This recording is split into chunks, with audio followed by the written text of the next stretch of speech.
বন্ধুরা দেখেই বুঝতে পারছেন এটা কি করছি। এটা কাটা দেখেই বুঝতে পারছেন কচু শাক। হ্যাঁ, কচু শাক খেতে সবাই ভালোবাসে। খুব ভালোবাসে এইসব। বুঝতে পারছেন তো? বুঝতে পারলেন না? আসলে আমার অ্যালার্জি আছে বলে আমি কাটতে পারি না, তাই ভুলিয়ে ভালিয়ে বরকে দিয়ে একটু কাটিয়ে নিলাম, এটাই বলতে চেয়েছি। বুঝেছেন? চুপি চুপি, কাউকে বলবেন না কিন্তু।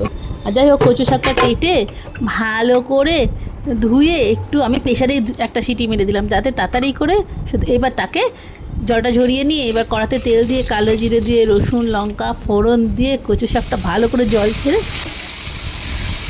নাড়তে থাকলাম। আমি কিন্তু মটর ডালের বড়াটা আগেই ভেজে রেখে দিয়েছিলাম, আর তার সঙ্গে একটু মিক্সিতে একটু সাদা সর্ষে আর তিল বাটা, একটু নুন হলুদ তিল বাটা দিয়ে দিলাম। তিল বাটা দিয়ে খেয়ে দেখবেন দারুণ টেস্ট। এবার লঙ্কা বেশি করে একটু নুন মিষ্টি, তার সঙ্গে একটু তেঁতুল পারলেও দেবেন, নালে আমি তো পারলে একটু লেবুর রস দিয়ে দিই, তাতে ভাল লাগলো। নুন মিষ্টি হলুদ পরিমাণ মতো যে যা লাগবে, উপর থেকে বড়াগুলোও দিয়ে দিলাম।